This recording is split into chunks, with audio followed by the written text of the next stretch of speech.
For symptoms that affect 1 in 10 Americans, tinnitus, I'm sorry to say, has not really been a major symptom that's discussed on our program thus far. It's one of those symptoms that can range from a small nuisance that people often ignore, like low back pain or dizziness, or it can be extraordinarily disabling, and it deserves more attention than what we've afforded to it thus far on the podcast.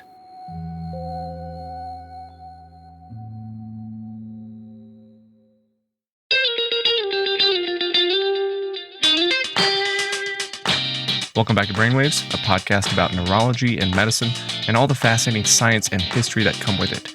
I'm your host, Jim Siegler. This week on our program, tinnitus, the unwanted auditory perception that can be seen in patients with a variety of inner ear pathologies, with certain medications, cerebrovascular disease, and many other conditions, all of which we'll be reviewing on the program. Hopefully, by the end of our show, you'll have a decent framework with which you can approach this irritating and really disabling symptom. Stay with us. Hey podcast listeners, if you're a neurology resident and you plan on taking your boards this summer, you're probably asking yourself, how should I prepare? Well, you can start by checking out the annual Penn Neurology Board Review course, now in its 17th year. This high-yield course offers a broad range of online content, live in-person or teleconference discussions, and optional mock exams with up to 1,400 questions. If you're worried about COVID-19, the course offers more than 40 hours of video-based lectures and live streaming of the 2 days of case-based discussions, all featuring experts in the field. And if you're recertifying, you're also eligible for CME credit. So take a look at all that the Penn Neurology Board Review course has to offer by clicking the link in the episode show notes or just Google Penn Neurology Board Review course. Brainwaves listeners even get a special discount on the in-person and online content. Just use the promo code WAVES2020 at checkout. That's WAVES in all caps 2020. From the Latin Meniere, tinnitus really means a ringing.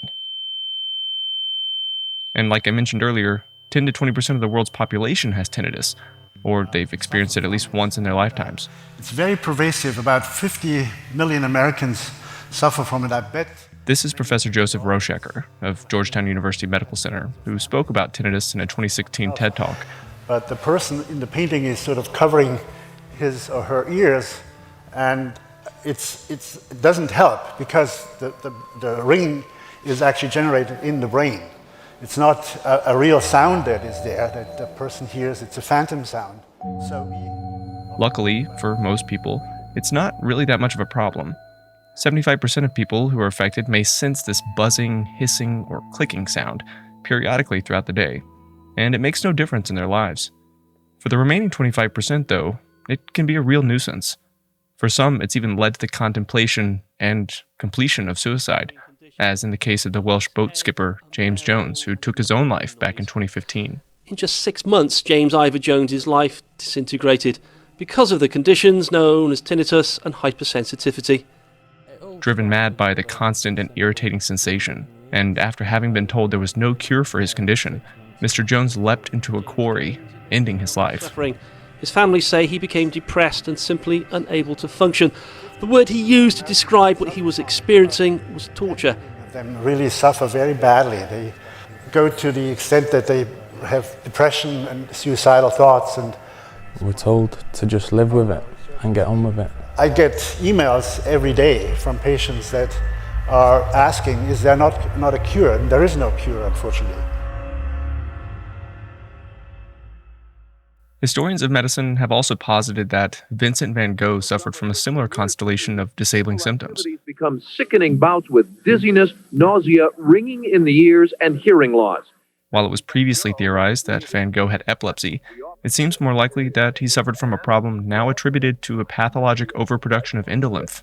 In recent years, Van Gogh's diagnosis of epilepsy has been changed to Meniere's disease.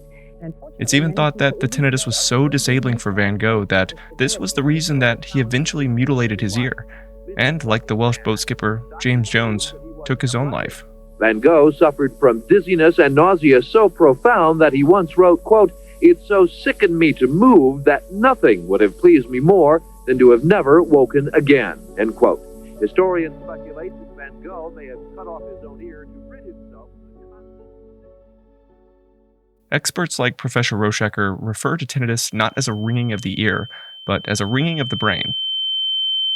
Patients will cover their ears in discomfort to prevent the transmission of sound, but without effect. When localizing the source of ringing in the brain, the lesion can occur within the ear itself due to conditions like otitis media, a perforated eardrum, or otosclerosis, which is an abnormal growth of bone in the middle ear. The lesion can occur in the 8th cranial nerve due to an acoustic schwannoma, vestibular neuritis, or nerve toxicity. Because of drugs like gentamicin or furosemide, the lesion could abut the 8th nerve, as in a vascular malformation or arterial bruit. The lesion can occur in the brainstem, as we see in some cases of multiple sclerosis, and sometimes the tinnitus can be in your head because it's just in your head. A functional tinnitus. Historically, tinnitus has been classified as being either objective in origin, meaning the sound can be perceived by others through examination, or subjective, meaning the sound is only perceived by the patient. Think of objective etiologies of tinnitus as those due to vascular malformations, carotid stenosis, valvular heart disease, palatal myoclonus, conditions in which there's a real sound being produced by the patient, a sound which you as the examiner can identify, and conversely, subjective tinnitus includes all the remaining etiologies, hearing loss, Lyme meningitis, Meniere's, presbycusis, so on and so forth, as we're going to discuss. Subjective tinnitus is unfortunately more common, and it's often related to hearing loss, for which the only treatment is supportive. In thinking about the causes of tinnitus, before we get into any sort of testing, a comprehensive history must be taken, followed by a medical and neurologic exam to confirm whether the tinnitus could be objective or whether it's subjective. Has the tinnitus been slow and progressive, possibly associated with hearing loss on the affected side, as we might see with otosclerosis or presbycusis? Or is it associated with intermittent spells of non-positional vertigo, as we see in Meniere's? Did the symptoms begin after the patient began taking a certain medication, like cisplatin for squamous cell carcinoma? Did it begin suddenly in a patient with vascular risk factors? And this tinnitus is associated with a non-positional vertigo, or diplopia, which might suggest a posterior circulation stroke. Is the tinnitus unilateral? Is it associated with pain and fever, suggesting otitis media or externa? One question that I learned to ask in preparing for this talk is the tinnitus associated with autophony, meaning does the patient hear their own voice loudly in the affected ear? We see this in patients with a palatus eustachian tube, or dehiscent semicircular canal. And if the patient hears their voice more loudly in that affected ear, do they also hear their own breathing more loudly? Is there audible breathing? If there is audible breathing, then the patient should have a nasal endoscopy to look for a palatus eustachian tube. But if there's no audible breathing, the patient needs a CT of the temporal bone to look for that canal dehiscence. These are only examples of what you might be looking for, and this list of questions is by no means comprehensive. While you can find other important historical clues in the texts that are referenced in our show notes, you should focus at a minimum on the onset of tinnitus, be it sudden, progressive, fluctuating, or pulsatile, whether there's associated symptoms of otopathology or vestibulopathy, hearing loss, vertigo, dizziness, nausea, vomiting, oscillopsia. Is there a change in medications? And for the neurologists in the audience, any evidence of other neurologic dysfunction? Multiple cranial neuropathies, suggesting a subarachnoid space process, prior optic neuritis to suggest multiple sclerosis, oral contraceptive use, or a hypercoagulable state, which might suggest a lateral venous sinus thrombosis. Once you've obtained your history, are there any relevant medications that could be particularly ototoxic? We've mentioned some of these briefly, NSAIDs, aspirin, some antibiotics, but others also stand out. Among the antibiotic class, I'd be looking out for things like erythromycin, vancomycin, aminoglycosides like gentamicin, and tetracycline. As a brief aside, intratympanic gentamicin injections are used to treat conditions in which there is hyperactive vestibular function, conditions like Meniere's disease. Certain chemotherapeutics are also ototoxic, drugs like cisplatin, methotrexate, vincristine. Loop diuretics may also be toxic. And lastly, tricyclic antidepressants, quinine, and heavy metals can also cause a vestibulopathy, with or without tinnitus. When thinking of the time frame next, in which tinnitus can occur, some medications act more immediately than others. For example, loop diuretics and NSAIDs can cause rapid and often reversible tinnitus, or vestibulopathy, whereas chemotherapeutic agents and gentamicin may manifest with ototoxicity after weeks or months of use, and these symptoms can be permanent. So I'd review the patient's medication list for recent as well as more remote use of potentially ototoxic drugs. Moving on to your exam, I'd be foolish to say that you should focus on your neuro exam and your cranial nerves. You still need to do a head-to-toe assessment of the patient. Is your patient obese, or have they gained weight recently? Features that are associated with idiopathic intracranial hypertension as the cause of tinnitus. Does the patient have abnormal heart sounds, such as a harsh systolic murmur at the right upper sternal border, which might suggest aortic stenosis? Are there carotid bruits or bruits overlying the periauricular area, which you might detect in 10 to 20% of patients with a pulsatile tinnitus? If you compress the side of the neck when there's unilateral tinnitus, does it extinguish the sound? If so, that might suggest a venous abnormality, something like a sigmoid sinus diverticulum, which is actually not that uncommon. Other venous abnormalities include a jugular bulb condylar vein or semicircular canal dehiscence. If neck compression does not relieve the pulsatile tinnitus, then it's more suggestive of an arterial pathology, like carotid stenosis. On your exam, can you visualize the tympanic membrane, or is there an excess buildup of ceramin? Is the tympanic membrane intact? Is it bulging, erythematous, or perforated? Do you see normal bony structures behind the tympanic membrane? Inside the oropharynx, is palatal elevation normal, or do you see rhythmic twitching, as in palatal myoclonus? Then of course you have your neuroexam. Are there signs of meningismus, which could suggest a subarachnoid space process, like an infectious or aseptic meningitis or neurosarcoidosis? Is there papilledema, which could indicate intracranial hypertension due to a number of causes, but could also suggest a transverse sinus stenosis or venous sinus thrombosis? Extraocular movement abnormalities suggest a wide range of intracranial pathology, and with tinnitus, this would certainly warrant neuroimaging. And of course, is there hearing impairment on formal testing? Now, hearing is very important here, so let's take a moment to discuss how hearing impairment kind of weaves in with tinnitus. Of course, after your hearing assessment, you'll be expected to complete the remainder of your neuroexam, including an evaluation of motor power and sensation, reflexes, coordination, and gait. But let's go to the hearing exam. Regarding loss of hearing, it should not be surprising that, on a population scale, tinnitus more commonly results from the same conditions which cause hearing loss.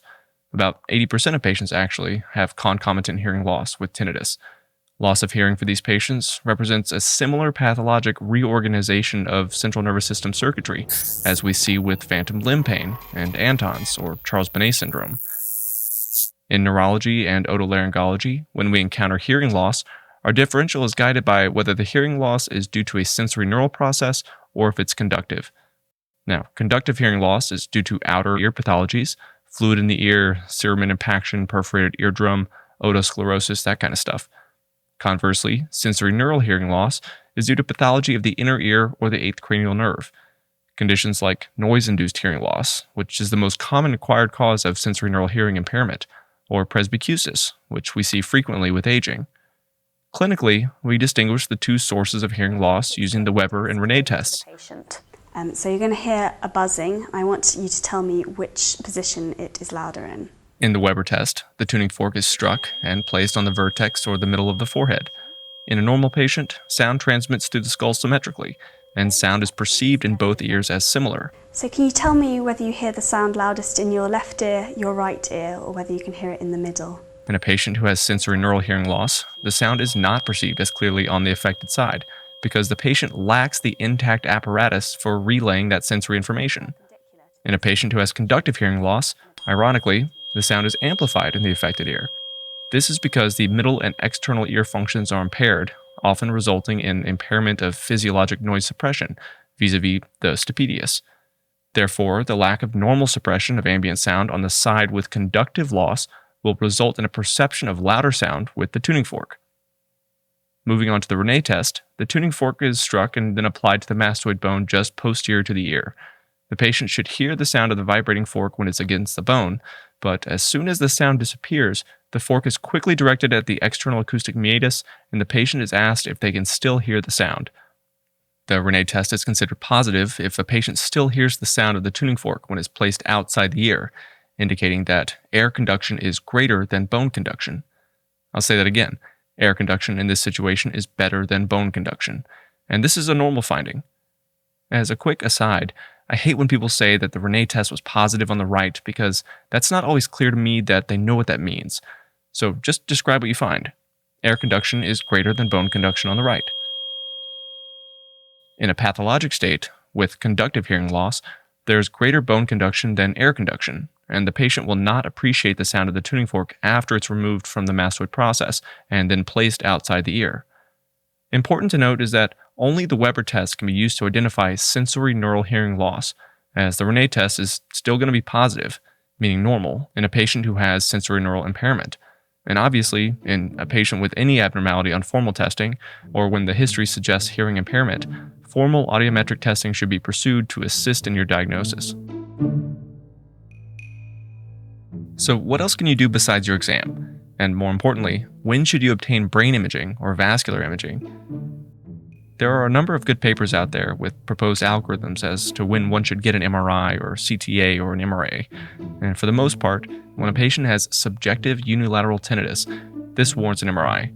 And again, subjective tinnitus means you can't hear what the patient hears. There's no palatal myoclonus, there's no arterial bruits, there's normal heart sounds. When a patient has this subjective tinnitus and only one ear is affected by the tinnitus, this is a situation to get an MRI. And the MRI should be done with and without contrast, with thin cuts through the internal acoustic canal. You're thinking about things like a vestibular schwannoma, so an MRI should help reveal these potential etiologies. With the vestibular schwannoma or meningioma of the IAC, these typically homogeneously enhance. And you'll recall that neurofibromatosis type 2 is an autosomal dominant condition in which the NF2 gene on chromosome 22 is abnormal, and it can result in bilateral vestibular schwannomas, or multiple meningiomas or ependymomas.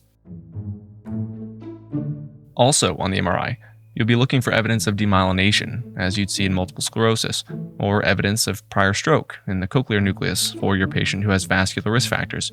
This patient should have a known history of prior stroke, and often the tinnitus will be accompanied by other symptoms like vertigo and possibly long track signs. The MRI can help you recognize IAH if you happen to find an empty sella, which is seen in 70 to 80% of patients who have pseudotumor cerebri, or the patient may have tortuous optic nerves, flattened globes, or a stenotic transverse sinus. So the MRI is useful in identifying the treatable intracranial pathologies in appropriate circumstances. In addition to getting brain imaging for unilateral tinnitus, experts recommend that brain imaging be obtained whenever there's objective tinnitus that could localize to the central nervous system. For example, palatal myoclonus. You might remember that this is often due to a lesion of the central tegmental tract. MRI would be very useful here, especially when you're looking for evidence of demyelination. And finally, vascular imaging should be obtained whenever there is pulsatile tinnitus. Regarding the vascular imaging modality of choice, arterial and venous imaging are recommended by most experts. But which modality, CT or MR? It's not as if CTA and CTV are better than MRA and MRV for all causes of tinnitus, or that MRA is better than CTA. In my own practice, I tend to prefer CTA due to the superior spatial resolution of the blood vessels, the lower probability of motion artifact, and the better visualization of the temporal bones for the radiologists. I'm not an expert at interpreting temporal bone abnormalities, so I'll leave this up to them. MRI is obviously the modality of choice when looking for parenchymal abnormalities like schwannomas, MS plaques, and so forth. So often patients will get multiple types of imaging. Now that we've covered the major causes of tinnitus and an algorithmic approach to this chief complaint, let's quickly review the treatment options. Obviously, when you've identified approximate etiology, the patient has IIH, for example, your treatment will be targeted to that particular process. For symptomatic relief in a patient who's had noise-induced hearing loss and the tinnitus is now bothersome, for example, a number of tricyclic antidepressants and benzodiazepines have been reported in observational studies to provide patients with some degree of relief. Nortriptyline and amitriptyline, as well as clonazepam, seem to be helpful at treating some of these symptoms. In one early randomized placebo-controlled clinical trial of nortriptyline versus placebo, patients who were treated for 12 weeks with nortriptyline had improvement in their depressive symptoms as well as the tinnitus loudness. Unfortunately, in a later review of 69 clinical trials for the treatment of tinnitus, there appeared to be no consistent effect with treatment over placebo. The benefit was largely driven by the significant placebo effect of published studies. Even with nortriptyline, which, as I had mentioned earlier in the program, can be vestibulotoxic, the better outcomes that are seen with treatment over placebo are confounded by the fact that both groups seem to improve to a similar degree. To date, lidocaine remains the only effective pharmacologic treatment of tinnitus, and it's limited by the fact that it can only be given intravenously, in addition to having a short half-life. Non-pharmacologic interventions, such as tinnitus retraining therapy, are also promising options for some patients, but retraining therapy takes an average of 18 months before benefits become consistent. And obviously, you should be focusing on the treatment of the patient's comorbid neurologic and psychiatric symptoms, which are a priority for the care of these patients. So that was a lot. Let's recap. Tinnitus encompasses a wide range of neurologic, otologic, and vascular pathologies, and it can produce mild, non-disabling symptoms, or it can drive people mad. Obtaining a thorough history about symptom onset, associated symptoms, especially whether there's loss or impairment of hearing, and tinnitus laterality and pulsatility, these are critical for narrowing your differential diagnosis, and they play a major role as to whether you're going to pursue any kind of imaging. On exam, are you able to appreciate the sound? Meaning, is it objective tinnitus, or is the tinnitus subjective? Are there abnormal heart, carotid, or periauricular sounds? Abnormal palatal movements? Is there loss of hearing? And with compression of the ipsilateral neck and pulsatile tinnitus, does it extinguish the sound? As far as imaging goes, brain imaging is recommended by experts when there is unilateral subjective tinnitus and a normal ear exam, or if there is continuous objective tinnitus, again meaning that you can appreciate the sound that's perceived by the patient. Vascular imaging, ideally with CTA and CTV, should almost always be performed in unilateral pulsatile tinnitus. One might also consider testing for causes of high output heart failure in pulsatile tinnitus, looking for things like anemia, hyperthyroidism, and looking for structural cardiac changes with an echocardiogram. And for me, whenever I have a doubt, I have a low threshold to prefer these patients for ENT evaluation, for formal audiometric testing, and for a second opinion. And that's about it for our program on brainwaves this week. For the patients in the audience, you can find more resources on tinnitus through the American Tinnitus Association at ata.org and HearUSA at hearusa.com, which offers a large selection of hearing aids and provides information on the available supportive treatment for hearing impairment. This week's episode of the Brainwaves podcast was produced by myself, Jim Siegler. Our show is produced out of Studio 3 in Philadelphia, Pennsylvania, with music courtesy of Andrew Sacco, John Watts, Kai Engel, Lovira, Patches, and Kevin MacLeod under a Creative Commons license. Sound effects were by Mike Koenig and Daniel Simeon. For more information on what was discussed in the show, as always, please take a look at the show notes for the references to the highest yield literature on the topics, and follow us on Twitter at Brainwaves Audio. I'm Jim Siegler. Talk to you soon.